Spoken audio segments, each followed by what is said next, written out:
কোন হিন্দু, কোন বৌদ্ধ, খ্রিস্টান তার জান, ইজ্জত, আব্রু, ধর্মীয় নিরাপত্তার উপর চোখ তুলে তাকাবার কারো হিম্মত হবে না ইনশাআল্লাহ।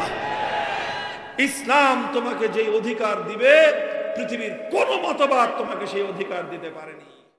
হযরত রাসূল আকরাম সাল্লাল্লাহু আলাইহি ওয়াসাল্লাম ইরশাদ করেছেন, লা ইয়াবকা আলা যাহরিল আরদি বাইতু মাদারিন ওয়ালা ওয়াবার ইল্লা আদখালাহু আল্লাহুল ইসলাম ইম্মা বিইজ্জি আজিজিন ওয়া ইম্মা বিযুল্লি যালিল। এই ভূপৃষ্ঠে কোনো একটা ঘর অবশিষ্ট থাকবে না যেই ঘরে আল্লাহর দ্বীন বিজয়ী রূপে প্রবেশ না করবে।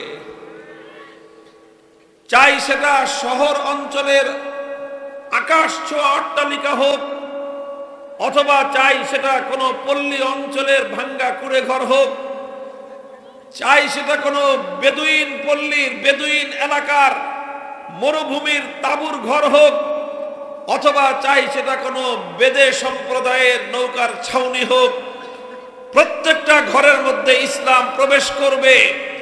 হয় অনেকে স্বাচ্ছন্দ্যে আনন্দে ইসলামকে গ্রহণ করবে, যারা ইসলামকে পছন্দ করবে না তাদেরকে লাঞ্ছিত করে, পরাজিত করে, অপদস্থ করে প্রতি ইঞ্চি মাটিতে আল্লাহর দ্বীন বিজয়ী হবে ইনশাআল্লাহ। দুনিয়ার 1 ইঞ্চি মাটি অবশিষ্ট থাকবে না, সারা দুনিয়ায় আল্লাহর দ্বীন বিজয়ী হবে ইনশাআল্লাহ। আমার এই কথা, এই বক্তব্য, এটা এতটাই সত্য, এতটাই বাস্তব, কামা আন্না দুনাল গাদি কামা আন্না দুনাল ইয়াউমি আল গাদ। আজ রাত অবসান হওয়ার পরে, আজকের রাত শেষ হওয়ার পরে আগামীকাল ভোরবেলা পূর্ব দিগন্তে সূর্য উঠবে, এই বিষয়ে কারো কোনো সন্দেহ আছে? আগামীকাল সকালবেলা সূর্য উঠবে এটা যেরকম নিশ্চিত, সারা দুনিয়ায় প্রতি ইঞ্চি মাটিতে আল্লাহর দ্বীন বিজয়ী হবে এটা তার চেয়ে বেশি নিশ্চিত। দুনিয়ার 1 ইঞ্চি মাটি অবশিষ্ট থাকবে না, চাই সেটা চায়নার পিকিং এর রাজপথ হোক, সেখানেও কালেমার পতাকা উড়বে।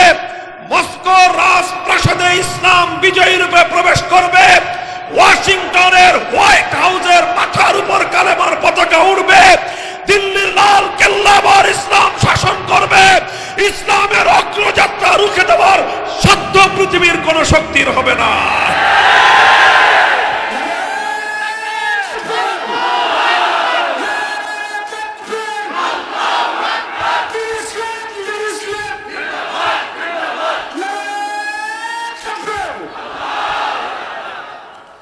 ইনশাআল্লাহ। এত আত্মবিশ্বাসের সাথে আমরা এই কথা কেন বলতেছি? কারণ আমরা বিশ্বাস করি, আমরা মনে করি আমার পায়ের নিচ থেকে মাটি সব সরে যেতে পারে, আমার মাথার উপর আসমান আছে, এটা ভেঙে পড়তে পারে, পৃথিবীর সমস্ত পাহাড়গুলো ধুলোর মতো উঠতে পারে, পৃথিবীর সমস্ত সমুদ্রের পানিগুলো শুকিয়ে যেতে পারে, কিন্তু আমার নবী মুহাম্মদ আরবি সাল্লাল্লাহু আলাইহি ওয়াসাল্লামের 2 ঠোঁটের মধ্য দিয়ে উচ্চারিত কোনো কথা মিথ্যা হতে পারে না। এটা সেই নবীর ভবিষ্যৎবাণী, এটা সেই নবীর ভবিষ্যৎবাণী as-সাদিকুল মাসদুক, যিনি তার সারা 63 বছরের জিন্দেগিতে কোনোদিন একটা মিথ্যা কথা বলেন নাই, কোনো অবাস্তব কথা বলেন নাই। তিনি যা বলেছেন তা অক্ষরে অক্ষরে বাস্তবায়িত হয়েছে অথবা হবে, তার একটা কথাও অবাস্তবায়িত থাকবে না ইনশাআল্লাহ। সুতরাং পৃথিবীর প্রতিটি প্রান্তে প্রান্তে, পৃথিবীর প্রতিটি কোনায় কোনায়, পৃথিবীর প্রতিটি জনপদে, এই পৃথিবীর প্রতিটি ঘরে ঘরে আল্লাহর দ্বীনের পতাকা উড্ডীন করা, এটাই হলো আমাদের চূড়ান্ত গন্তব্য।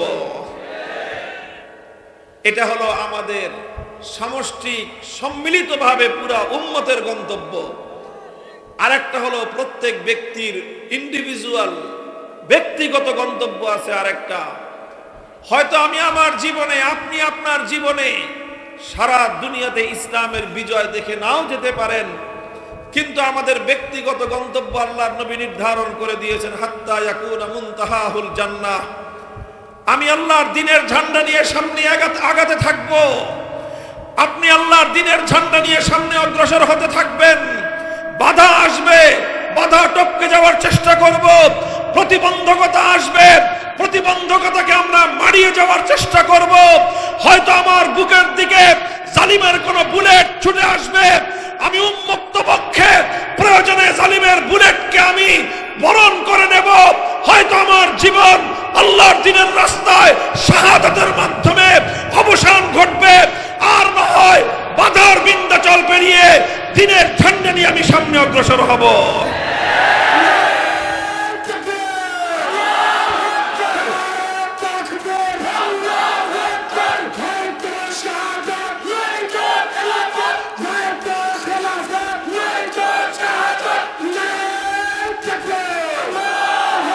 আমার পথ চলা কোনোদিন থেমে যাবে না, চলতে চলতে হাত্তা ইয়াকুনা মুনতাহাহুল জান্নাহ, যতক্ষণ পর্যন্ত খোদার জান্নাতে আমার পাও না পড়বে, খোদার জান্নাতের দুয়ারে আমি যতক্ষণ পর্যন্ত আমি আমার পাও রাখতে না পারবো, ততক্ষণ পর্যন্ত আমার পথ চলার কোনো ক্ষান্তি নাই।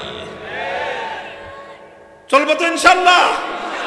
সাহায্য করবেন কে? আমার এবং আপনার কাজ হলো আল্লাহর দ্বীনের ঝান্ডা নিয়ে সামনে অগ্রসর হয়ে যাওয়া। এখানে কুল হাল তারাব্বাসুনা বিনা ইল্লা ইহদাল হুসনাইন, কুল হাল তারাব্বাসুনা বিনা ইল্লা ইহদাল হুসনাইন। হে দুনিয়ার কাফের মুশরিক বেঈমানের দল, তোমাদের কাছে আমাদের স্পষ্ট পয়গাম, তোমরা যারা অনেক সময় আমাদেরকে ভীত সন্ত্রস্ত করে তুলতে চাও, তোমরা যারা অনেক সময় আমাদেরকে ভয় দেখাতে চাও, তোমরা যারা অনেক সময় আমাদের পথ চলাকে রুদ্ধ করে দিতে চাও, তোমাদের প্রতি আমাদের পয়গাম, হাল তারাব্বাসুনা বিনা ইল্লা ইহদাল হুসনাইন। আমরা দুই পরিণামের যে কোনো একটার জন্য অপেক্ষমান, ইম্মাল ফাতহু ওয়া ইম্মাস শাহাদা। হয় আমরা দ্বীনের বিজয় অর্জন করে কালেমার ঝান্ডা উড্ডীন করব, আর সেটা না পারলে শাহাদাতের সুধা পান করে খোদার জান্নাতের মেহমান হব।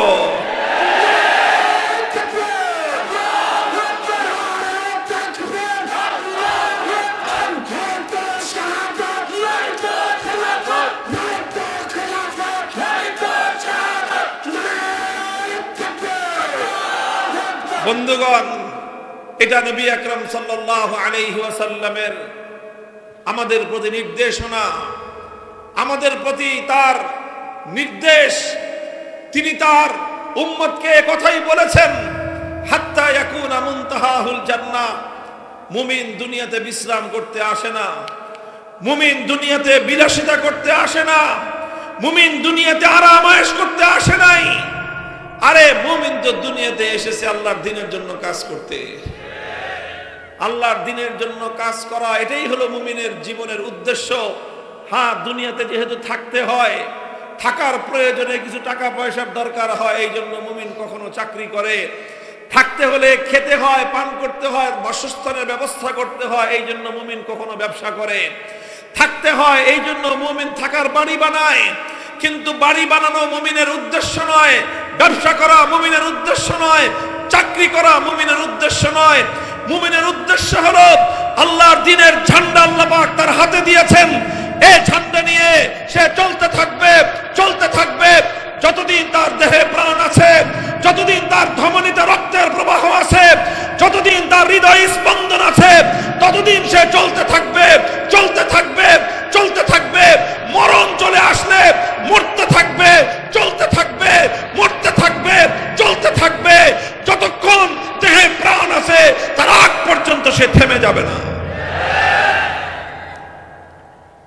ভাই, এটা আমাদের শুধু কথা নয়, এটা শুধু রাসূল আকরাম সাল্লাল্লাহু আলাইহি ওয়াসাল্লামের নির্দেশনা নয়, এটাই সিরাতুন নবী, এটাই নবী জীবনের আদর্শ।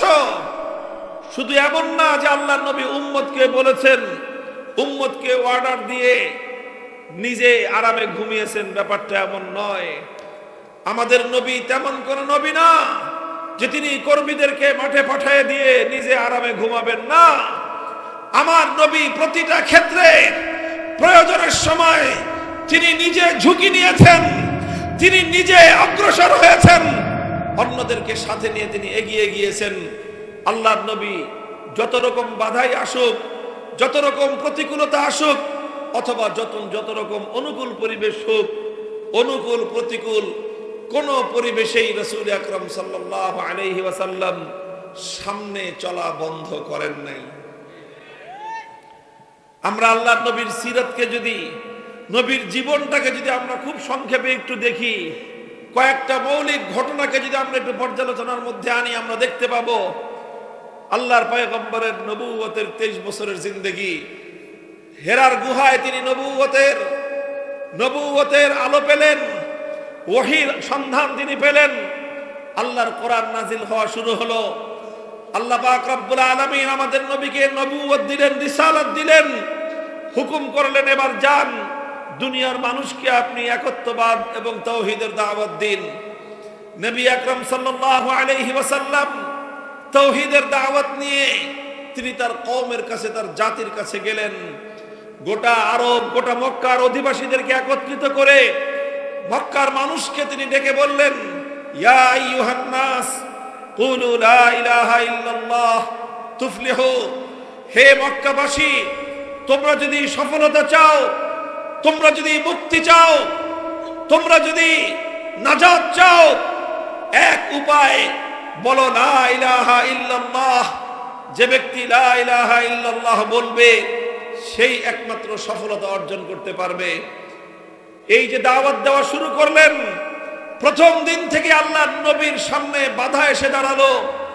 নবীজি একদিকে মক্কার মানুষকে লা ইলাহা ইল্লাল্লাহ বলার জন্য তিনি ডাক দিলেন, সঙ্গে সঙ্গে আবু লাহাব দাঁড়িয়ে গেল, বলল তাব্বাল লাকা সাইরাল ইয়াউম আলিহাযা জামাতানা। আবু লাহাব চিৎকার করে উঠল, হে মুহাম্মদ, তুমি ধ্বংস হও। তুমি কি আমাদেরকে এই কথা বলার জন্যই ডেকেছিলে? তুমি আমাদেরকে বাপদাদার ধর্ম ছেড়ে দিতে বলতেছো? তুমি ধ্বংস হয়ে যাও। এই কথা বলে প্রথম দিন থেকে আল্লাহর নবীর সঙ্গে শত্রুতা পোষণ করা শুরু হয়েছে। শত্রুতা এসেছে, যত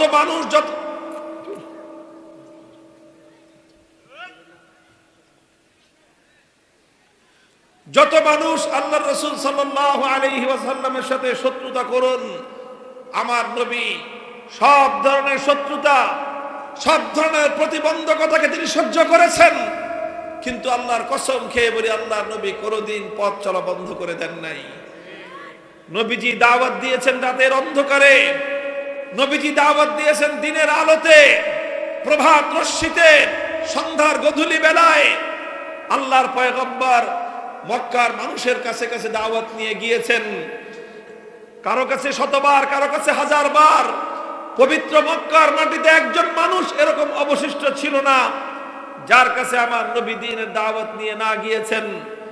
নবীজির এই দাওয়াতে স্বল্প সংখ্যক মানুষ ঈমান কবুল করেন, তাওহীদের দাওয়াতকে কবুল করেন। যারা এই দাওয়াত গ্রহণ করলেন, সঙ্গে সঙ্গে তাদেরকে নিয়ে নবীজির দ্বিতীয় মেহনত শুরু হয়ে গেল। হযরত আরকাম ইবনে আবিল আরকাম রাদিয়াল্লাহু তাআলা আনহু, তার বাড়ি দারে আরকামে আল্লাহর নবী মাদ্রাসা কায়েম করলেন।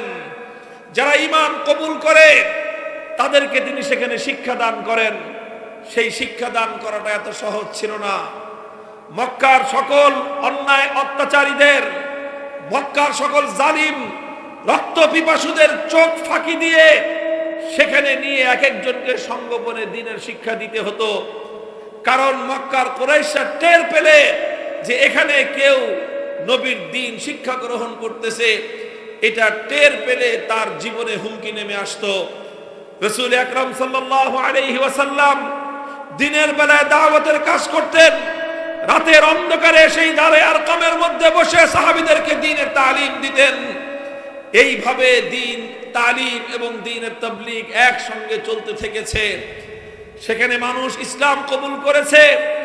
যাদের ঈমানের ব্যাপারে মক্কার অত্যাচারীরা অবগত হতে পেরেছে, তাদের উপর হযরত বেলাল হাবাসী মরুভূমির উত্তপ্ত বালুকার উপর ওনাকে চিৎ করে শোয়ে বুকের উপর পাথর চাপা দেওয়া হয়েছে।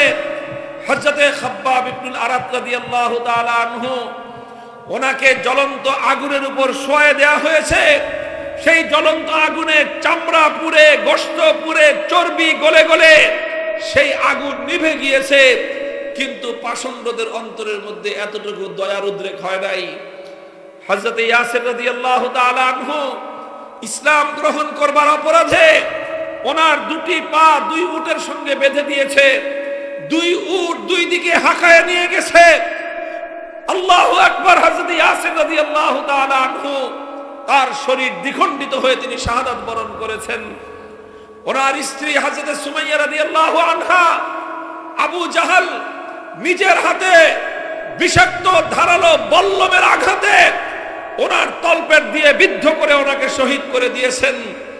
বাপ মা দুজন শহীদ হওয়ার পর হযরত আম্মার রাদিয়াল্লাহু আনহুকে পায়ের মধ্যে রশি বেঁধে মাথা নিচের দিকে দিয়ে কূপের মধ্যে ঝুলিয়ে রেখেছে ঘন্টার পর ঘন্টা। যত ধরনের জুলুম আর অত্যাচার হতে পারে সব মক্কার মাটিতে একটা একটা করে তারা বাস্তবায়ন করেছে। স্বয়ং আমাদের নবী মুহাম্মদ আরবি সাল্লাল্লাহু আলাইহি ওয়াসাল্লাম কাবা শরীফের সামনে নামাজ পড়তেছিলেন। আবু জাহাল পেছন থেকে এসে গলায় গামছা পেঁচিয়ে আমার নবীকে শ্বাসরুদ্ধ করে হত্যা করার চেষ্টা করেছে। নবীজি সিজদায় লুটিয়ে পড়েছেন। উকবা ইবনে আবি মুআইদ উটের ঘুরিয়ে এনে নবীজির মাথার উপর ফেলে দিয়ে যে নবীকে শ্বাসরুদ্ধ করে হত্যার চেষ্টা চালিয়েছে। যত রকম ষড়যন্ত্র, যত রকম নির্যাতন হতে পারে, শিয়াবে আবি তালেবের মধ্যে আল্লাহর নবী এবং তার গোটা পরিবারকে একদিন দুই দিন নয় 3 বছর পর্যন্ত অবরুদ্ধ করে রেখেছে। কোনো খাওয়ার ব্যবস্থা নাই, থাকার ব্যবস্থা নাই। খোলা আসমানের নিচে বাচ্চা বাচ্চাদেরকে নিয়ে 3 বছর অবস্থান করেছেন। গাছের পাতা খেয়ে জীবন ধারণ করেছেন। কিন্তু আল্লাহর নবী তার মিশন বাস্তবায়ন থেকে এক চুল পরিমাণ পিছপা হন নাই। এভাবেই চলতে চলতে 10 বছর পর্যন্ত চললেন। নবীজি দেখলেন যে মক্কার যাদের কপালে হেদায়েত ছিল তারা কবুল করে ফেলেছে, বাকি যেগুলো আছে দেখলেন যে এদের কপালে হেদায়েত নসিব হওয়া অনেক কঠিন। নবীজি মক্কার মানুষ থেকে অনেকটা নিরাশ এবং হতাশ হয়ে গেলেন। কিন্তু আল্লাহর নবী তার মিশন থামালেন না। মক্কার মানুষ কবুল করে না তো কি হয়েছে, নবীজি তায়েফে গেলেন। তায়েফে গিয়ে সকাল থেকে সন্ধ্যা সারা দিন এক একজন মানুষের কাছে গিয়ে গিয়ে দ্বীনের দাওয়াত দিতে আরম্ভ করলেন। 1 মাস পর্যন্ত তায়েফে এই দাওয়াতের মেহনত চালালেন। দুর্ভাগ্যজনকভাবে তায়েফের এত মানুষ, একটা মানুষও 1 মাসের মধ্যে কালেমা পড়ে নাই। শুধু নবীর দাওয়াত প্রত্যাখ্যান করেছে তাই নয়, বরং তারা নির্মম আচরণ করেছে আল্লাহর নবীর সঙ্গে। নবীজি কারো কাছে দাওয়াত দিতে গেলে সে দাওয়াত কবুল তো করেই না, উপরন্তু তায়েফের দুষ্ট সন্ত্রাসী বালকদেরকে ইঙ্গিত করে দেয়, লেলিয়ে দেয় যে তোমরা এই লোকটার উপর পাথরের বৃষ্টি বর্ষণ করো। এইভাবে আল্লাহর নবীর উপর পাথরের বৃষ্টি বর্ষণ হতে থাকে। নবীজি পাথরের আঘাতে আঘাতে রক্ত ঝরতে ঝরতে মাথার রক্ত পায়ে পড়ে, পায়ের চপ্পল পায়ের সাথে আটকে গিয়েছে। নবীজি বেহুশ হয়ে জমিনের মধ্যে পড়ে যান। আল্লাহর নবী যখন দুর্বল হয়ে মাটিতে পড়ে যান, তখন কিছু বয়স্ক লোক এসে নবীজির 2 হাত ধরে দাঁড় করায় দেয়, বলে আপনি চলে যান, চলে যান। আর বালকদেরকে বলে এই তোরা আর মারিস না, আর মারিস না। এই কথা বলে যখনই আমার নবী 2 কদম সামনে আগান, এই লোকগুলোই আবার ওই দুষ্ট সন্ত্রাসীদেরকে উস্কানি দেয় যে আবার মার, আবার মার। তারা আবার পাথরের বৃষ্টি বর্ষণ করে। এইভাবে একসঙ্গে একই সঙ্গে নবীর উপর পাথর এসেছে ভয়াবহ জুলুম এবং নির্যাতনের স্টিম রোলার। হযরত বেলাল হাবাসী মরুভূমির উত্তপ্ত বালুকার উপর ওনাকে চিৎ করে শোয়ে বুকের উপর পাথর চাপা দেওয়া হয়েছে। হযরত খাব্বাব ইবনুল আরাত রাদিয়াল্লাহু তাআলা আনহু ওনাকে জ্বলন্ত আগুনের উপর শোয়ে দেওয়া হয়েছে। সেই জ্বলন্ত আগুনে চামড়া পুড়ে, গোশত পুড়ে, চর্বি গলে গলে সেই আগুন নিভে গিয়েছে। কিন্তু পাষণ্ডদের অন্তরের মধ্যে এতটুকু দয়ার উদ্রেক হয় নাই। হযরত ইয়াসির রাদিয়াল্লাহু তাআলা আনহু ইসলাম গ্রহণ করবার অপরাধে ওনার দুটি পা দুই উটের সঙ্গে বেঁধে দিয়েছে, দুই উট দুই দিকে হাঁকায় নিয়ে গেছে। আল্লাহু আকবার। হযরত ইয়াসির রাদিয়াল্লাহু তাআলা আনহু তার শরীর দ্বিখণ্ডিত হয়ে তিনি শাহাদাত বরণ করেছেন। ওনার স্ত্রী হযরত সুমাইয়া রাদিয়াল্লাহু আনহা, আবু জাহাল নিজের হাতে বিষাক্ত ধারালো বল্লমের আঘাতে ওনার তলপেট দিয়ে বিদ্ধ করে ওনাকে শহীদ করে দিয়েছেন। বাপ মা দুজন শহীদ হওয়ার পর হযরত আম্মার রাদিয়াল্লাহু আনহুকে পায়ের মধ্যে রশি বেঁধে মাথা নিচের দিকে দিয়ে কূপের মধ্যে ঝুলিয়ে রেখেছে ঘন্টার পর ঘন্টা। যত ধরনের জুলুম আর অত্যাচার হতে পারে সব মক্কার মাটিতে একটা একটা করে তারা বাস্তবায়ন করেছে। স্বয়ং আমাদের নবী মুহাম্মদ আরবি সাল্লাল্লাহু আলাইহি ওয়াসাল্লাম কাবা শরীফের সামনে নামাজ পড়তেছিলেন। আবু জাহাল পেছন থেকে এসে গলায় গামছা পেঁচিয়ে আমার নবীকে শ্বাসরুদ্ধ করে হত্যা করার চেষ্টা করেছে। নবীজি সিজদায় লুটিয়ে পড়েছেন। উকবা ইবনে আবি মুআইদ উটের ভুঁড়ি এনে নবীজির মাথার উপর ফেলে দিয়ে যে নবীকে শ্বাসরুদ্ধ করে হত্যার চেষ্টা চালিয়েছে। যত রকম ষড়যন্ত্র, যত রকম নির্যাতন হতে পারে, শিয়াবে আবি তালেবের মধ্যে আল্লাহর নবী এবং তার গোটা পরিবারকে একদিন দুই দিন নয় 3 বছর পর্যন্ত অবরুদ্ধ করে রেখেছে। কোনো খাওয়ার ব্যবস্থা নাই, থাকার ব্যবস্থা নাই। খোলা আসমানের নিচে বাচ্চা বাচ্চাদেরকে নিয়ে 3 বছর অবস্থান করেছেন। গাছের পাতা খেয়ে জীবন ধারণ করেছেন। কিন্তু আল্লাহর নবী তার মিশন বাস্তবায়ন থেকে এক চুল পরিমাণ পিছপা হন নাই। এভাবেই চলতে চলতে 10 বছর পর্যন্ত চললেন। নবীজি দেখলেন যে মক্কার যাদের কপালে হেদায়েত ছিল তারা কবুল করে ফেলেছে, বাকি যেগুলো আছে দেখলেন যে এদের কপালে হেদায়েত নসিব হওয়া অনেক কঠিন। নবীজি মক্কার মানুষ থেকে অনেকটা নিরাশ এবং হতাশ হয়ে গেলেন। কিন্তু আল্লাহর নবী তার মিশন থামালেন না। মক্কার মানুষ কবুল করে না তো কি হয়েছে, নবীজি তায়েফে গেলেন। তায়েফে গিয়ে সকাল থেকে সন্ধ্যা সারা দিন এক একজন মানুষের কাছে গিয়ে গিয়ে দ্বীনের দাওয়াত দিতে আরম্ভ করলেন। 1 মাস পর্যন্ত তায়েফে এই দাওয়াতের মেহনত চালালেন। দুর্ভাগ্যজনকভাবে তায়েফের এত মানুষ, একটা মানুষও 1 মাসের মধ্যে কালেমা পড়ে নাই। শুধু নবীর দাওয়াত প্রত্যাখ্যান করেছে তাই নয়, বরং তারা নির্মম আচরণ করেছে আল্লাহর নবীর সঙ্গে। নবীজি কারো কাছে দাওয়াত দিতে গেলে সে দাওয়াত কবুল তো করেই না, উপরন্তু তায়েফের দুষ্ট সন্ত্রাসী বালকদেরকে ইঙ্গিত করে দেয়, লেলিয়ে দেয় যে তোমরা এই লোকটার উপর পাথরের বৃষ্টি বর্ষণ করো। এইভাবে আল্লাহর নবীর উপর পাথরের বৃষ্টি বর্ষণ হতে থাকে। নবীজি পাথরের আঘাতে আঘাতে রক্ত ঝরতে ঝরতে মাথার রক্ত পায়ে পড়ে, পায়ের চপ্পল পায়ের সাথে আটকে গিয়েছে। নবীজি বেহুশ হয়ে জমিনের মধ্যে পড়ে যান। আল্লাহর নবী যখন দুর্বল হয়ে মাটিতে পড়ে যান, তখন কিছু বয়স্ক লোক এসে নবীজির 2 হাত ধরে দাঁড় করায় দেয়, বলে আপনি চলে যান, চলে যান। আর বালকদেরকে বলে এই তোরা আর মারিস না, আর মারিস না। এই কথা বলে যখনই আমার নবী 2 কদম সামনে আগান, এই লোকগুলোই আবার ওই দুষ্ট সন্ত্রাসীদেরকে উস্কানি দেয় যে আবার মার, আবার মার। তারা আবার পাথরের বৃষ্টি বর্ষণ করে। এইভাবে একসঙ্গে একই সঙ্গে নবীর উপর রক্তে রঞ্জিত করা হয়েছে, আবার সে রক্তের সঙ্গে উপহাস করা হয়েছে। যেমনটা আমাদের শাপলা চত্বরে আমাদের নবী প্রেমিক তাওহীদি জনতার বুকগুলোকে বুলেটের আঘাতে ঝাঁঝরা করা হয়েছে। আমার ভাইদের লাশগুলো বাংলাদেশ ব্যাংকের সামনে শাপলা চত্বরের সামনে পড়েছিল। আমাদেরকে হত্যা করে আবার জাতীয় সংসদে দাঁড়িয়ে আমার ভাইয়ের শাহাদাতের রক্তের সঙ্গে উপহাস করে বলা হয়েছে সেখানে নাকি আমাদের শহীদরা বুকে রং মেখে শুয়েছিল। ঠিক একই কায়দায় সেই তায়েফে আল্লাহর নবীর রক্ত ঝরানো হয়েছে, আবার সে রক্তের সঙ্গে উপহাস করা হয়েছে।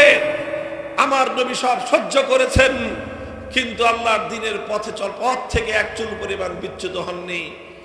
1 মাস পরে আল্লাহর নবী মক্কায় ফিরে আসলেন। নবীজি হতাশ হলেন যে তায়েফেও হলো না, মক্কাতেও হলো না। আমি জিজ্ঞাসা করতে চাই আপনাদের কাছে, আপনারা বলুন তো দেখি, আল্লাহর পয়গম্বর এর পরে কি নিজের দাওয়াতের মিশন বন্ধ করে দিয়েছিলেন? নিজের পথ চলার আল্লাহর নবীর থমকে গিয়েছিল? না, থমকে যায় নাই। এরপরেই আসলো হজের মৌসুম। হজের মৌসুমে বিভিন্ন এলাকা থেকে লোকজন আসে হজ করতে। নবীজি তাদের পিছনে পিছনে ছুটতে আরম্ভ করলেন। মিনার ময়দানে, আকাবার মাঠে নবীজির সঙ্গে 6 জন ব্যক্তির সাক্ষাৎ, যাদের বাড়ি হলো ইয়াসরিব। ইয়াসরিব হলো মদিনার পুরনো নাম। 6 জন ব্যক্তি আল্লাহর নবীর সঙ্গে পরিচয় হলো। নবীজি তাদের কাছে তাওহীদের দাওয়াত পেশ করার সাথে সাথে একসঙ্গে 6 জন মানুষ কালেমা পড়ে ইসলাম কবুল করলেন। মক্কার মানুষ কালেমা কবুল করে না। তায়েফে 1 মাস মেহনত করার পরে রক্ত দিয়েও একটা মানুষকে কালেমা পড়াতে পারেন নাই। আল্লাহ পাক রব্বুল আলামিন তার বিনিময় এবং বদলা দিলেন কি, যে মেঘ না চাইতেই বৃষ্টি। নবীজি দাওয়াত দেওয়ার সাথে সাথে ইয়াসরিবের 6 জন মানুষ কালেমা পড়ে মুসলমান হয়ে গেল। তারা ইয়াসরিবে ফিরে গেলেন, মদিনায় ফিরে গেলেন। গিয়ে তারা নিজেরা আরো মানুষ তৈরি করলেন। পরের বছর তারা আবার আসলেন। এবার 6 জন নয়, এবার আসলেন 12 জন। নবীর হাতে হাত রেখে তারা শপথ নিলেন, ইয়া রাসূলুল্লাহ, আপনার এই আদর্শ এটাই আমাদের আদর্শ, আপনার ধর্ম এটাই আমাদের ধর্ম, আপনার মিশন আমাদের মিশন, আপনার সংগ্রাম আমাদের সংগ্রাম, আপনার লড়াই আমাদের লড়াই। মক্কায় আপনার দ্বীন আপনি কায়েম করতে পারেন নাই, হে নবী আসুন মদিনায়, মদিনার মাটিকে আমরা ইসলামের ঘাঁটি হিসেবে গড়ে তুলব ইনশাআল্লাহ।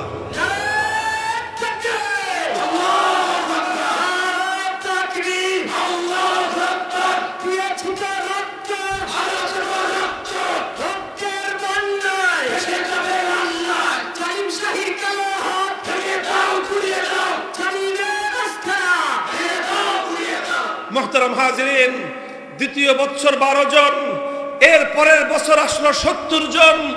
মদিনায় ইসলামের অনুকূল পরিবেশ কায়েম হয়ে গেল। 70 জন এসে নবীর হাতে হাত রেখে শপথ নিলেন, বায়াত হলো, বায়াতে আকাবায়ে সানিয়া হলো। তারা বললেন, ইয়া রাসূলুল্লাহ, এবার আমরা 1 জন 2 জন নয়, 70 জনের নুরানি কাফেলা পবিত্র মদিনার মাটিতে আল্লাহর দ্বীনকে জিন্দা করার জন্য আমরা প্রস্তুত। কাজী আপনি মদিনায় চলে আসুন, আমরা আপনার সঙ্গে থেকে আপনার সামনে পিছনে ডানে বামে চতুর্দিক থেকে আমরা আপনাকে সহযোগিতা করব।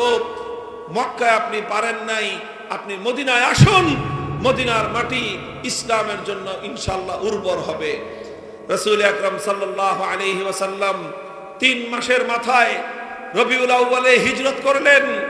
মদিনায় গিয়ে 3 জাতি, মুসলিম, ইহুদি, মুশরিক, পৌত্তলিক মূর্তি পূজারী, তাদের মধ্যে একটা শান্তি চুক্তি করলেন।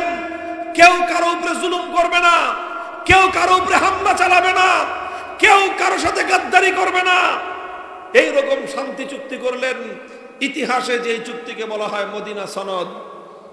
মদিনা সনদ হলো আল্লাহ রাসূল সাল্লাল্লাহু আলাইহি ওয়াসাল্লাম দেখলেন যে একটা নিরাপদ পরিবেশ পাওয়া গিয়েছে, সেখানে মসজিদ নির্মাণ করলেন, মসজিদে নববী। এই মসজিদে এখন আর কেউ নামাজ পড়লে গলায় গামছা পেঁচায় শ্বাসরোধ করতে হত্যা করতে চায় না। এখানে কেউ আল্লাহর দরবারে সিজদা করলে কেউ মাথায় উটের ভুঁড়ি এনে নিক্ষেপ করে না। এখানে কেউ কালেমা পড়লে তার বুকের উপর পাথর চাপা দেওয়া হয় না।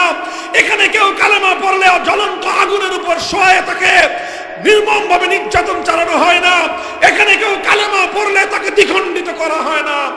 সোনার মদিনায় আল্লাহর মেহেরবানিতে এমন একটা শান্তিপূর্ণ নিরাপদ পরিবেশ সৃষ্টি হয়ে গেল। আল্লাহর নবী তার জীবন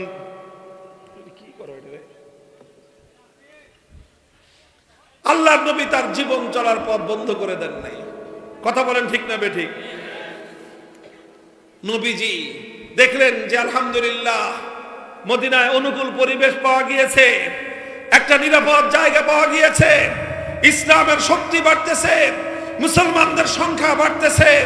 আলহামদুলিল্লাহ একটি শক্তিশালী একটা কাফেলা তৈরি হয়ে গেল। এবার আমার নবীজি সিদ্ধান্ত গ্রহণ করলেন, এখন আমাদেরকে আরো সামনে আগাতে হবে। এতটুকু নিয়ে সন্তুষ্ট হলে দুনিয়াতে আল্লাহর দ্বীন বিজয়ী হবে না। এতটুকু নিয়ে ক্ষান্ত হয়ে গেলে আমরা মঞ্জিল পর্যন্ত পৌঁছতে পারবো না, আমরা গন্তব্য পর্যন্ত পৌঁছতে পারবো না। এই জন্য আল্লাহর নবী 1 বছরের মাথায় ঘোষণা করলেন, উযিনা লিল্লাযীনা ইউকাতালুনা বিআন্নাহুম যুলিমু ওয়া ইন্নাল্লাহা আলা নাসরিহিম লাকাদির। আল্লাহর নবী ঘোষণা করলেন, হে দুনিয়ার বেঈমানের দল, মক্কার কাফের কুরাইশের বেঈমানেরা, দুরাচার অত্যাচারী জালিমের দল, শুনে রেখো, এতদিন পর্যন্ত তোমাদের সঙ্গে আমরা নমনীয়তার আচরণ করেছি, এতদিন তোমরা আমাদেরকে হামলা করেছো, আমরা পাল্টা হামলা চালাই নাই। তোমরা আমাদেরকে এক গালে চর মারলে, আমরা আরেক গাল পেতে দিয়ে বলেছি আরেকটা চর মারো, কিন্তু আমার কথা শুনো। অনেক সোজা আঙ্গুলে ঘি উঠানোর চেষ্টা করেছি, কিন্তু দেখা গেছে যে কুত্তার লেজ কোনোদিন সোজা হয় না। কথা বলেন ঠিক না বেঠিক? কুকুরের লেজে কয় মন ঘি মাখলে লেজ সোজা হবে? বলেন, কয় মন ঘি কুকুরের লেজের মধ্যে মালিশ করলে কুত্তার লেজ সোজা হবে? বলতে পারেন? কুত্তার লেজ যতদিন জিন্দা আছে ততদিন সোজা হবে না। যারা মনে করেন আল্লাহর দ্বীনের সব দুশমনরা সোজা হয়ে যাবে, তারা বোকার স্বর্গে বসবাস করে। দ্বীনের কিছু দুশমন, এগুলো কুকুরের লেজের মতো, এদেরকে কোনোদিন সোজা করা যাবে না। ডান্ডা দিয়ে এদেরকে সোজা না করা পর্যন্ত, আঙ্গুল বাঁকা না করা পর্যন্ত ঘি উঠে না।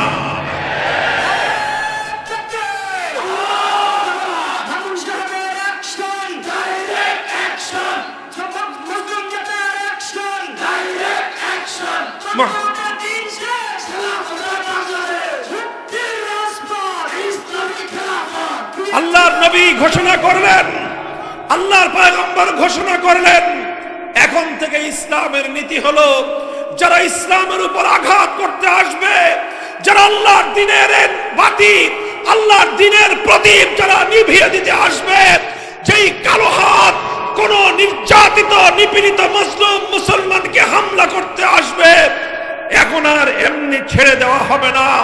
যেই কালো হাত ইসলামের দিকে অগ্রসর হয়ে আসবে, সে হাত ভেঙ্গে গুড়িয়ে দেওয়া হবে। আল্লাহর নবী বদরের রণাঙ্গনে গেলেন, রক্ত দিলেন, 14 জন সাহাবী শাহাদাত বরণ করলেন। উহুদের ময়দানে গেলেন, 70 জন প্রিয় সাহাবীর জীবন গেল। নবীজির প্রাণাধিক প্রিয় চাচা যান হযরতে হামজা ইবনে আব্দুল মুত্তালিব রাদিয়াল্লাহু আনহু শহীদ হলেন। বেঈমানের দল ওনার বক্ষ বিদীর্ণ করে, কলিজা বের করে চিবায়ে চিবায়ে খেলো। আমার নবীর শরীর, নবীজির রক্তক্ষরণ হলো হৃদয় থেকে। আমার নবী নিজে মাথা ভাঙলেন, দান্দান শহীদ করলেন, সর্ব শরীর থেকে রক্ত ঝরতে ঝরতে আমার নবী বেহুশ হয়ে জমিনে পড়ে গেলেন।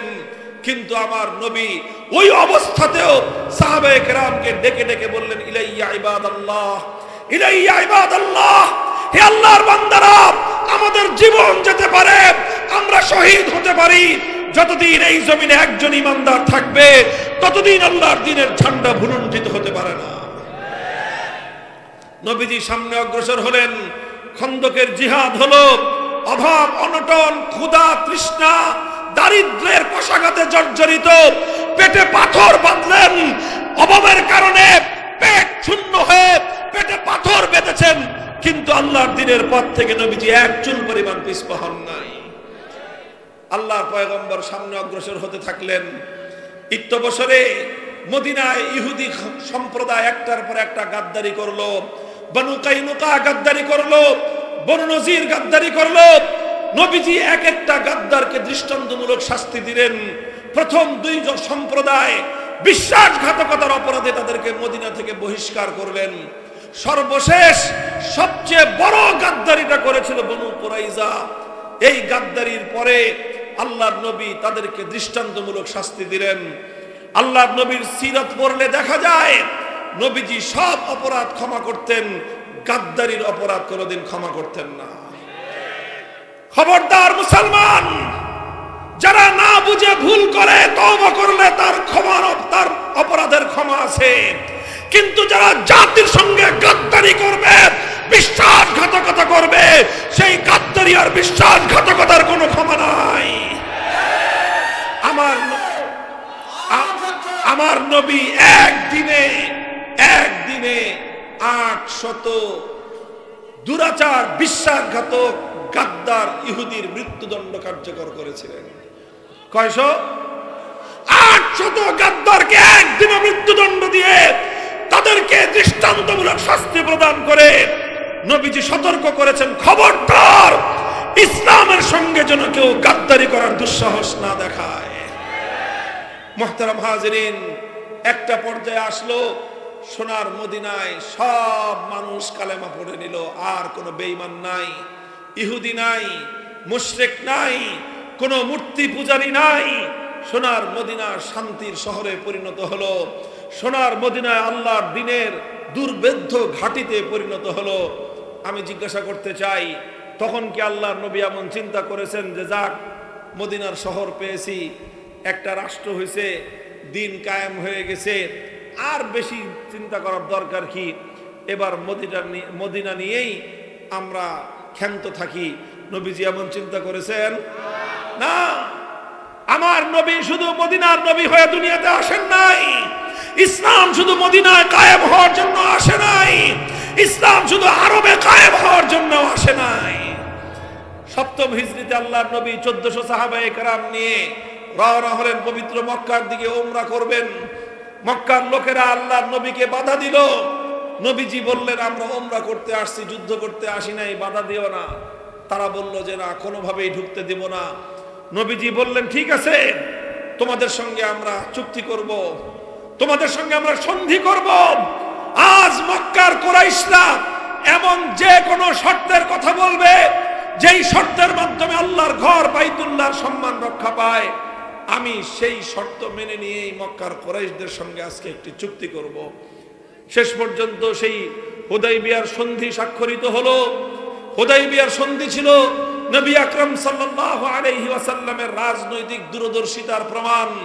হুদাইবিয়ার সন্ধি ছিল আল্লাহর পয়গম্বরের রাজনৈতিক নেতৃত্বের একটা সুদূর প্রসারী চিন্তার ফসল।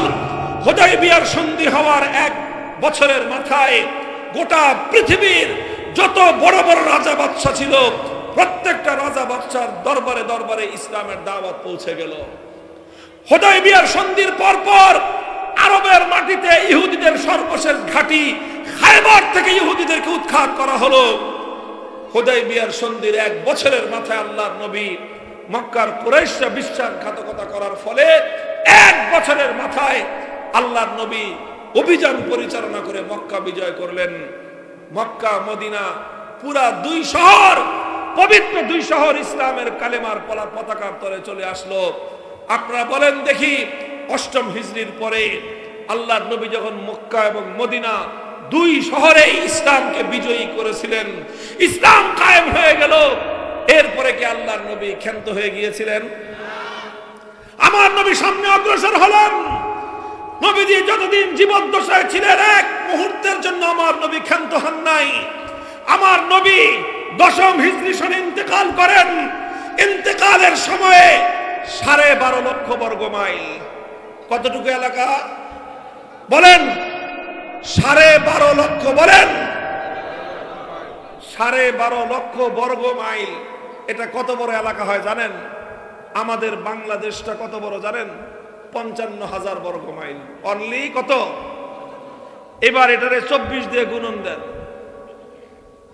50কে যদি আপনি 25 দিয়ে গুণ দেন তাহলে হবে 12.5। কথা ঠিক? 50,000কে যদি আপনি 25 দিয়ে গুণ দেন 12.5 লক্ষ বর্গ মাইল। অর্থাৎ এই বাংলাদেশটার সমান 25টা দেশ জোড়া দিলে যতটুকু এরিয়া হয়, এই বিশাল এরিয়ায় একমাত্র আল্লাহর দ্বীন কায়েম হলো, কোরআনের শাসন বাস্তবায়িত হলো, ইসলামী খেলাফত কায়েম করে আমার নবী মদিনার রওজায়ে আতহারে ঘুমাতে গিয়েছেন। 12.5 লক্ষ বর্গ মাইলে আল্লাহর দ্বীন জিন্দা হয়েছে। মুহতারাম হাজিরিন, আমি আপনাদেরকে এরপরে আখেরি প্রশ্নটা করতে চাই। আমার নবী 12.5 লক্ষ বর্গ মাইল জুড়ে ইসলামী হুকুমত কায়েম করলেন, ইসলামী খেলাফত প্রতিষ্ঠা করলেন। 12.5 লক্ষ বর্গ মাইল জুড়ে এক আল্লাহর বিধান বাস্তবায়িত হলো। এরপরে নবীর সাহাবীরা তারা এমন মনে করেছিলেন যে যথেষ্ট হয়েছে, আর সামনে আগানোর দরকার নাই। এমন ছিল? বলেন এমন ছিল? 10 বছরের মাথায় আল্লাহর নবীর ইন্তেকাল করবার 10 বছরের মাথায় দ্বিতীয় খলিফা ওমরে ফারুক রাদিয়াল্লাহু তাআলা আনহুর যুগে ইসলামের সৈনিকরা আটলান্টিক মহাসমুদ্রের তীর পর্যন্ত পৌঁছে গিয়েছেন। আফ্রিকার জঙ্গলের গহীন অঞ্চল পর্যন্ত কালেমার পতাকা উড্ডীন হয়েছে। আটলান্টিক সমুদ্রের তীরে দাঁড়িয়ে মুসলমান সৈনিকরা বলেছিলেন, জানি না এই সমুদ্রের পরে কি আছে, তখনও পৃথিবীতে এত কিছু আবিষ্কার হয় নাই। বলেছিলেন, যদি জানতাম সমুদ্রের অপর প্রান্তে কোনো জনপদ আছে, পৃথিবীর কোন অঞ্চল আছে, যদি জানতে পারতাম, এই সমুদ্রের উন্মত্ত তরঙ্গমালার উপর দিয়ে ঘোড়া দাবড়ায় দিতাম, সমুদ্রের অপর প্রান্তে গিয়ে আমরা দিনের ঝান্ডা উড্ডীন করতাম। 12.5 লক্ষ বর্গ মাইল থেকে অর্ধেকটা পৃথিবী পর্যন্ত, পৃথিবীর এক প্রান্ত থেকে আরেক প্রান্ত পর্যন্ত, সমুদ্রের তীর থেকে জঙ্গলের গভীর অঞ্চল পর্যন্ত, যতদূর পর্যন্ত মানুষের ঘোড়া যেতে পারে, গোটা অর্ধ জাহানে কালেমার পতাকা উড্ডীন করেছিলেন সাহাবায়ে কেরাম। মুহতারাম হাজিরিন, সেই বিজয়ের ধারা আস্তে আস্তে আজ তোমার এবং আমার এই বাংলাদেশ পর্যন্ত সেই সোনালী যুগে কালেমার পতাকা এসে পৌঁছে গিয়েছে। সুতরাং ও দুনিয়ার মুসলমান, বাংলাদেশের আজকের এই নতুন প্রজন্মের যুবক সন্তানদেরকে আমি বিশেষ করে বলতে চাই, ঠিক তদ্রূপ আমার নবীর আদর্শের অনুসরণ করে আমাদের পূর্বপুরুষগণ, আমাদের বাপদাদারা আমাদের জন্য এই জমিন, এই যে মাটিতে আমরা বসে আছি, এই মাটি আমার সেজদার মাটি, এই মাটি আমার জায়নামাজের মাটি, এই মাটি ইসলামের মাটি, এই মাটি ইসলামের ঘাঁটি। আল্লাহর দ্বীন কায়েম করবার জন্য এই মাটিটা আমাদের পূর্বপুরুষরা ক্রয় করেছিল, টাকা দিয়ে নয়, ঘাম, অশ্রু আর রক্ত দিয়ে মাটি কিনে দিয়ে গেছে আমাদের জন্য।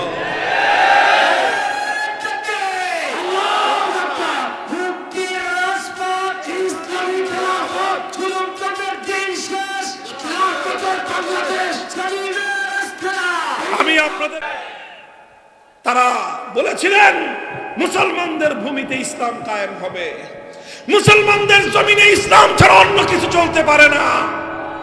47 সালে মুসলমানদের জন্য আলাদা ভূমি হলো। দুর্ভাগ্যজনকভাবে পশ্চিম পাকিস্তানিরা গাদ্দারি করলো। 24 বছর পর্যন্ত যে মাটি ইসলামের জন্য মুক্ত হয়েছিল, যেই দেশটা ইসলামের জন্য স্বাধীন হয়েছিল, 24 বছর পর্যন্ত পশ্চিম পাকিস্তানের খান পাঠানের গোষ্ঠী ওরা সেই আল্লাহর দ্বীন এবং কোরআনের শাসন বাস্তবায়ন করে নাই। যার কারণে 1971 সালে পশ্চিম পাকিস্তানিদেরকে ঝাঁটাপেটা করে এই দেশ থেকে বিতাড়িত করা হয়েছে। দুর্ভাগ্য আমাদের পিছু ছাড়ে নাই।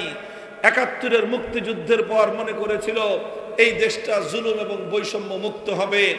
যিনি মুক্তিযুদ্ধে নেতৃত্ব দিলেন, তিনি মুক্তিযুদ্ধের সময় পশ্চিম পাকিস্তানে থাকলেন বন্দী। মুক্তি পাওয়ার পর গেলেন লন্ডন। দেশের মানুষ আশা করেছিল লন্ডন থেকে তাদের নেতা তাদের দেশে আসবে, নতুন স্বাধীন শব্দ, স্বাধীন দেশ। কিন্তু তাদের নেতা জাতিকে হতাশ করে তার প্লেন দেশের স্বাধীন মাটিতে নয়, বরং দেশের স্বাধীন মাটিতে আসার আগে নয়াদিল্লিতে ল্যান্ড করলো। তিনি গেলেন ভারতের প্রধানমন্ত্রী শ্রীমতী ইন্দিরা গান্ধীকে কুর্নিশ করতে। তিনি তাকে কুর্নিশ করলেন, আর আসার সময় সেই ভারতের প্রধানমন্ত্রী তার পকেটের মধ্যে একটা ছোট্ট প্রেসক্রিপশন লিখে দিলেন। তিনি সেই প্রেসক্রিপশন নিয়ে এসে 72 সালে একটা সংবিধান রচনা করলেন। সেই সংবিধানের মাধ্যমে আমাদের পূর্বপুরুষদের 200 বছরের ত্যাগ এবং কোরবানিকে জলাঞ্জলি দিয়ে স্বাধীন এই মাটিকে ভারত মাতার চরণতলে বলি দিয়ে দিলেন। তিনি সেখানে লিখলেন এই দেশটা চলবে ধর্মনিরপেক্ষতার ভিত্তিতে। অথচ বাংলার মানুষ ধর্মনিরপেক্ষতার জন্য ইংরেজদের বিরুদ্ধে লড়াই করে নাই। বাংলার মানুষ 47 সালে ধর্মনিরপেক্ষতার জন্য দেশটাকে দিল্লির গোলামীর জিঞ্জির ছিন্ন করে আজাদ করে নাই।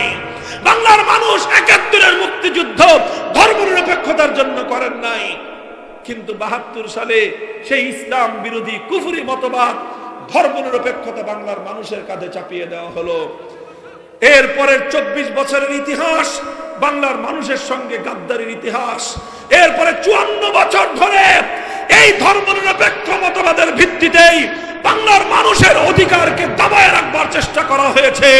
ইসলাম প্রতিষ্ঠার আন্দোলন এবং সংগ্রামকে দাবায় রাখার চেষ্টা করা হয়েছে। যারাই যখন ইসলাম প্রতিষ্ঠা করতে চেয়েছে, যারা ইসলামের কথা বলতে চেয়েছে, বলে তুই জঙ্গিবাদী। ইসলামের কথা বললেই বলে তুই মৌলবাদী। ইসলাম কায়েমের কথা বললেই বলে তুই রাজাকার, ইসলাম কায়েমের কথা বললেই বলে তোর রাজাকারের নাতিপুতি। এই বলতে বলতে বলতে বলতে বাংলাদেশের 4 কোটি ছাত্র জনতা, স্কুল, কলেজ, আলিয়া মাদ্রাসা, পাবলিক ইউনিভার্সিটি, প্রাইভেট ইউনিভার্সিটি, কওমি মাদ্রাসা, সব ছাত্ররা বলল যে আমরা দিল্লির আধিপত্য চাই না, আমরা ঢাকার নেতৃত্ব চাই। তারা বলল আমরা ভারতের গোলামি করার জন্য এই দেশকে মুক্ত স্বাধীন করি নাই। তিনি বললেন যারা ভারতের আধিপত্য মানে না তারা রাজাকারের নাতিপুতি। ছাত্ররা বলল অধিকার চাইলে যদি রাজাকার হতে হয়, দেশটাকে দিল্লির গোলামির শেকল থেকে মুক্ত করার জন্য স্লোগান তুললেই যদি রাজাকার হতে হয়, প্রত্যেকটা শিক্ষাঙ্গনে আওয়াজ উঠলো তুমি কে আমি কে। সেই দিনই সেই স্বৈরাচারীর যেই কফিন, সেই কফিনে প্রেক লেগে গেছে। এরপরে শুধু জানাজাটা বাকি ছিল, 5ই আগস্ট দুপুর বেলায় সেই জানাজাও শেষ। আমার বক্তব্য এখন আপনাদের কাছে, হে বাংলার যুবকরা, তোমাদেরকে নিয়ে সারা দুনিয়ার কুফরি শক্তির মাথা খারাপ। বাংলার যুব প্রজন্মকে নিয়ে, শ্রমিকদেরকে নিয়ে, ইয়াং জেনারেশনের যারা শ্রমিক তাদেরকে নিয়ে সারা দুনিয়ার কুফরি শক্তি, ইউরোপ আমেরিকার মাথা খারাপ। কেন মাথা খারাপ?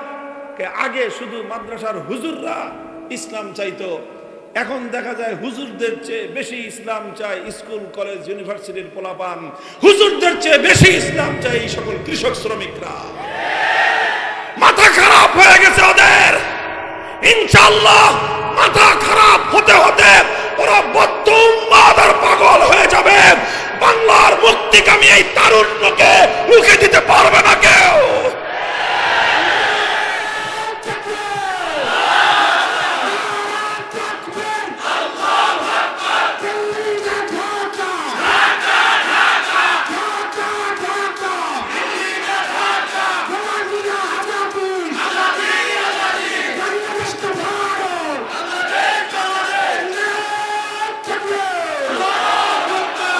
হে আমার জাতি, হে গার্মেন্টসের শ্রমিক ভাইয়েরা, হে আমার বাংলার তরুণ জনতা, মনে রেখো তোমাদেরকে বাংলাদেশ এবং বাংলাদেশের অধিকার বুঝে নিতে হবে।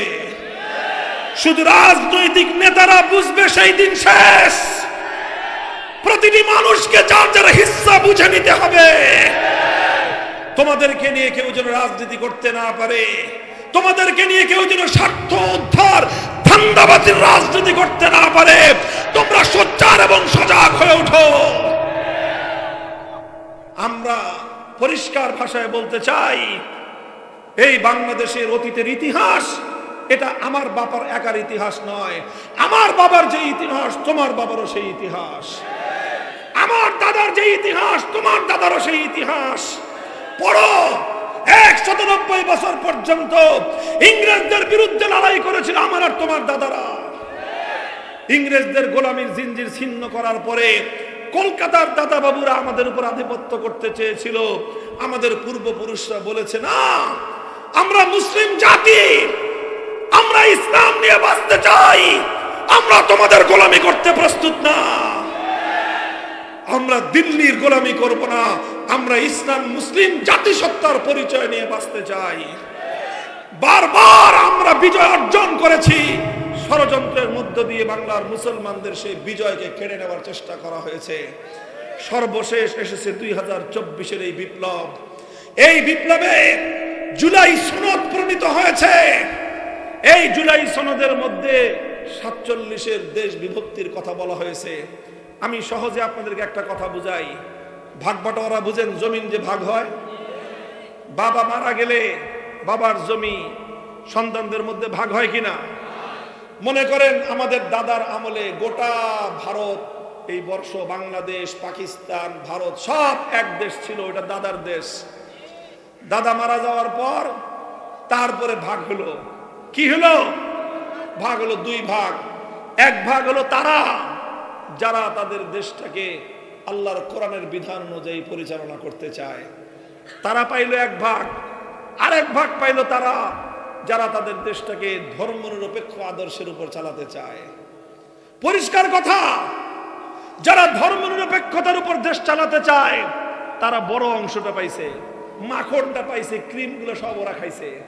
খা, মাখন খা, ক্রিম খা, দিল্লি খা, হায়দ্রাবাদ খা, সব তোরা খা। বিশাল ভারত ধর্মনিরপেক্ষতাবাদীরা নিছে, আমাদের মুসলমানদেরকে ছাটমাট দিছে। খালি এইখান দিয়ে বাংলাদেশ একটু, ওখান দিয়ে একটু পাকিস্তান, ঠিক আছে যা, তোরা বেশি খা। আমাদেরকে অল্প একটু ভূখণ্ড দেওয়া হয়েছে বাটোয়ারার সময়, 47-এর ভাগ বাটোয়ারার সময়, দেশ বিভাগের সময় আমরা অল্প একটু এলাকা পাইলাম। সেই এলাকায় নিয়ে আমরা এখন বসবাস করতেছি। এরপরে বাপের আমল গেল, পাকিস্তানের আমল। 71 সালে ওটার মরণ হয়ে গেল। এবার আমাদের ভাই ভাইদের এই বাংলাদেশের হিস্সা। বলেন, দাদার আমলে যেই ভাগ বটোয়ারা হয়েছে, আপনার বাবা আপনার দাদার কাছ থেকে যেই অংশ পেয়েছে, আপনার বাবার মৃত্যুর পরে সেই অংশ যদি আপনার চাচা এসে দাবি করে, আপনারা ভাইয়েরা আপনার বাবার অংশ থেকে চাচা অথবা চাচতো ভাইদেরকে হিস্সা দিবেন? আপনার বাবার অংশ থেকে আপনারা বেঁচে থাকতে আপনার চাচা চাচতো ভাই অন্য কারো হিস্সা এবং অধিকার থাকতে পারে?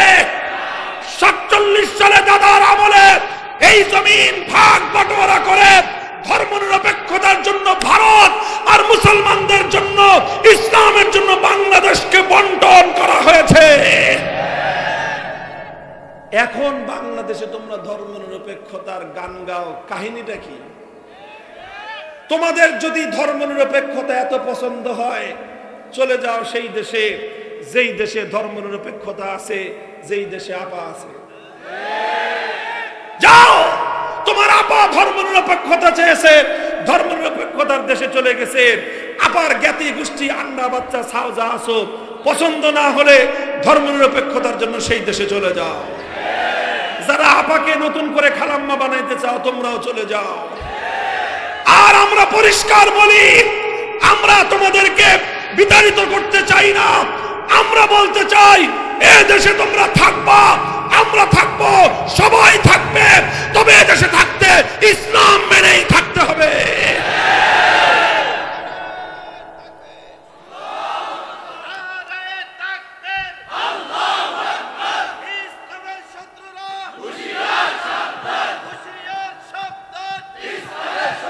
জুলাই বিপ্লবে হাজারের উপরে বাংলার দামাল যুবকেরা রক্ত দিয়েছে। এই বিপ্লব করেছে এই দেশটাকে সেই দাদা বাবুদের আধিপত্যবাদ থেকে মুক্ত রাখার জন্য। কাজেই এই রক্তের সঙ্গে গাদ্দারি করা চলবে না। একটা সনদ প্রণীত হয়েছে, জুলাই সনদ।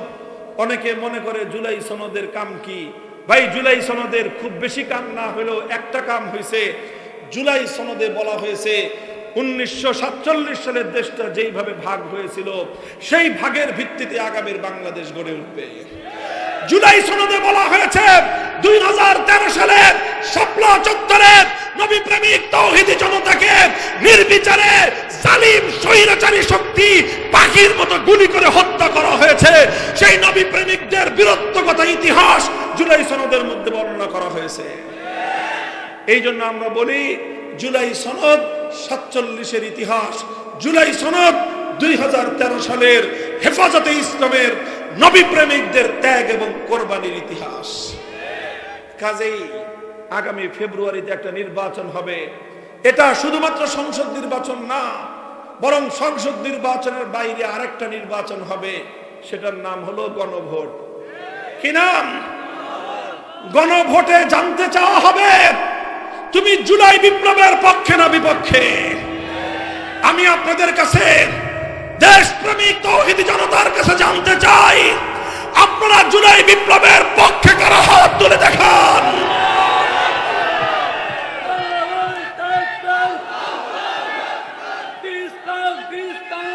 যারা জুলাই বিপ্লবের পক্ষে, গণভোটে হ্যাঁ বাক্সে ভোট দিবেন।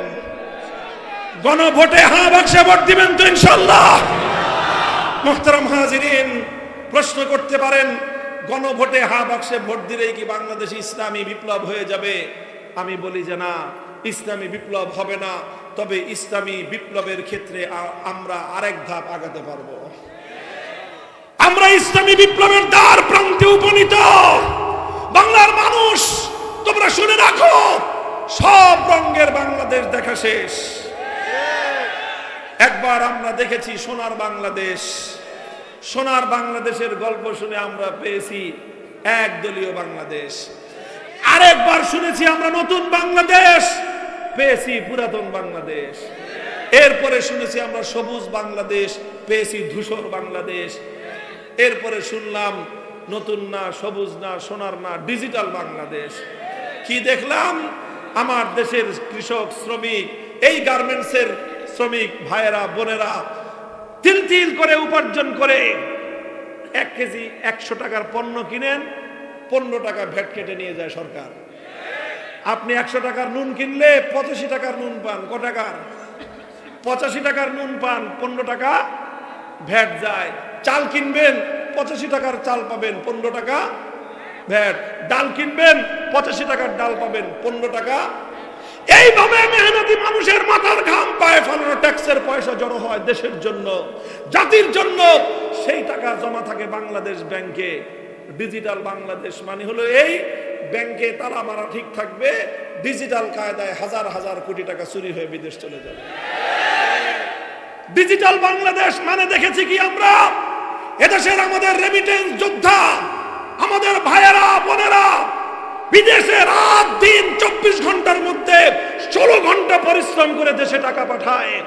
সেই টাকা দেশে আসে, ডিজিটাল কায়দায় বিদেশে গিয়ে বেগম পারা হয়ে যায়।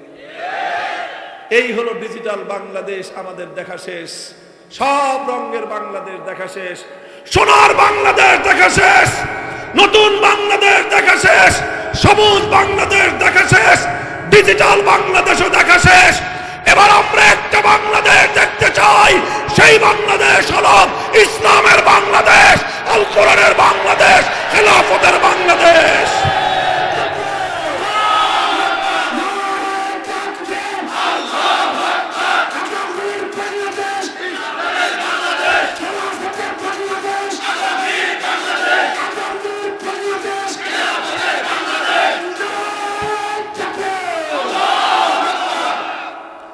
মোহতারাম হাজিরিন, বিশ্বাস রাখেন ইনশাআল্লাহ প্রমাণ হয়ে গিয়েছে বিপ্লবের জন্য বড় রাজনৈতিক নেতার দরকার পড়ে না।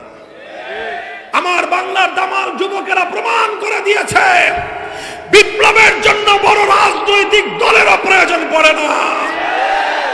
এই যুব প্রজন্ম যখন তৈরি হয়, আল্লাহর নবীর সঙ্গে যখন মক্কা মদিনার যুবকরা জড়ো হয়েছিল, 12.5 লক্ষ বর্গ মাইলে কালেমার পতাকা উড়েছে। আরবের যুবকরা যখন আমার নবীর হাতকে শক্তিশালী করেছে, তারা খেলাফতের হাতকে শক্তিশালী করেছে। আটলান্টিক সমুদ্রের তীর থেকে আফ্রিকার জঙ্গল পর্যন্ত অর্ধেকটা পৃথিবীতে আল্লাহর দ্বীন জিন্দা হয়েছে। সুতরাং হে বাংলার তরুণ জনতা, আমরা স্বপ্ন দেখছি ইনশাআল্লাহ আগামীর বাংলাদেশ হবে আমাদের স্বপ্নের ইসলামের বাংলাদেশ।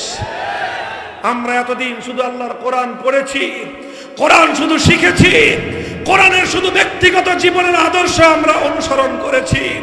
ইনশাআল্লাহ আমরা এমন একটা সমাজ গড়তে চাই, যেই সমাজে আল্লাহর কোরআন যেভাবে পড়া হবে, সেইভাবে রাষ্ট্রের সর্বোচ্চ আসন থেকে রাষ্ট্রের বিচারালয়, বিচার বিভাগ, প্রশাসন বিভাগ, শিক্ষা বিভাগ, সব বিভাগে আল্লাহর কোরআনের বিধান বাস্তবায়িত হবে। অনেকে আবার ভয় ধরায় দেয় সংখ্যালঘুদেরকে, যে ইসলাম আসলে হিন্দুরা থাকতে পারবে না। এটা সবচেয়ে বড় ধান্দাবাজি এবং ধোঁকাবাজির কথা। হিন্দু ভাই, বৌদ্ধ, খ্রিস্টান, প্রত্যেকটা সংখ্যালঘু ভাইদেরকে আমরা দায়িত্ব নিয়ে চ্যালেঞ্জ করে বলতে পারি ইনশাআল্লাহ, মনে রাখেন আপনারা, ইসলাম নতুন দেশ, বাংলা ইসলাম পৃথিবীতে নতুন আসে নাই। 1000-এর বেশি বছর, কত 1000 বছরের চেয়ে বেশি সময় অর্ধেকটা পৃথিবী শাসন করেছে ইসলাম। ইসলামের এই শাসন আমলে কোন অমুসলিম কোনদিন অধিকার হারা হয় নাই। আপনাদেরকে নিয়ে, সংখ্যালঘুদেরকে নিয়ে অন্যরা ধান্দাবাজির রাজনীতি করে, রাতের অন্ধকারে কাল্লাগিনি হয়ে ছবল মারে, দিনের বেলায় ওঝা হয়ে ঝাড়তে আসে। রাত্রে যেই বেটা আগুন দিছে দিনের বেলাও আয়সা কান্দে। এই ভাওতাবাজি হয়েছে এতদিন পর্যন্ত হিন্দুদেরকে নিয়ে। এখন আর নাটকের নায়িকাও নাই, এখন আর হিন্দুদের মন্দিরে আগুনও নাই। এখনো যদি আপনারা না বুঝেন কবে বুঝবেন আর বলেন? 5ই আগস্টের পর এদেশের আলেম ওলামা, মাদ্রাসার ছাত্ররা রাতের ঘুম কামাই দিয়ে বাংলাদেশের এক একটা হিন্দুদের মন্দির, এক একটা প্যাগোডা, এক একটা গির্জা পাহারা দিয়েছে। কারণ তখন দেশের আইন শৃঙ্খলা বাহিনী অকার্যকর ছিল। ওই সুযোগে কেউ যেন সংখ্যালঘুদের আমানত খেয়ানত করতে না পারে। ইসলামের সৈনিকরা তারা নিজেদের আরামকে হারাম করে তাদের নিরাপত্তা নিশ্চিত করেছে। এটা ইসলাম। আমি দায়িত্ব নিয়ে বলতে পারি, যদি ইসলামী সমাজ ব্যবস্থা কায়েম হয়, কোন হিন্দু, কোন বৌদ্ধ, কোন খ্রিস্টান তার জান, মাল, ইজ্জত, আব্রু, ধর্মীয় নিরাপত্তার উপর চোখ তুলে তাকাবার কারো হিম্মত হবে না ইনশাআল্লাহ। ইসলাম তোমাকে যে অধিকার দিবে, পৃথিবীর কোন মতবাদ তোমাকে সেই অধিকার দিতে পারেনি। এই জন্য আমাদের স্লোগান হলো ধর্ম বর্ণ ভিন্ন মত সবার জন্য খেলাফত। বলেন, ধর্ম বর্ণ ভিন্ন মত সবার জন্য। আসো হে বাংলার বঞ্চিত মানুষ, শত শত বছর ধরে তোমাদের পূর্বপুরুষরা ঘাম দিয়েছে, অশ্রু দিয়েছে, বুকের রক্ত দিয়ে এই মাটি তোমাদের কাছে আমানত রেখে গেছে। আসো আমরা সবাই মিলেমিশে পূর্বপুরুষদের আমানতের এই সোনালী মাটিতে আমরা সোনার ফসল ফলাই। কোরআনের শাসন কায়েম করতে প্রস্তুত আছেন তো ইনশাআল্লাহ? খালি মুখের কথায় বলেন, মুখের কথায় শুধু বিপ্লব হয়? ঘাম ঝরানো মেহনত করতে হবে। রাজি আছেন? শুধু মেহনত করে হয় না, খোদার দরবারে চোখের অশ্রু ছেড়ে ফরিয়াদ করতে হবে। করবেন তো? হে আমার যুবক প্রজন্ম, শুধু ঘাম আর অশ্রু দিয়ে কোনোদিন বিপ্লব হয় না। ঘাম আর অশ্রু দিয়ে বিপ্লবের ফিল তৈরি হয়। বিপ্লব করতে হলে প্রয়োজনে শহীদি ঈদগাহে জমায়েত হতে হবে আমাদেরকে। আর যদি প্রয়োজন হয় আল্লাহর দ্বীনের জন্য, কোরআনের শাসনের জন্য মাথায় কাফনের কাপড় পরে শহীদি ঈদগাহে শাহাদাতের রক্ত দিতে কারা কারা প্রস্তুত? হাত তুলে খোদার দরবারে শপথ করো।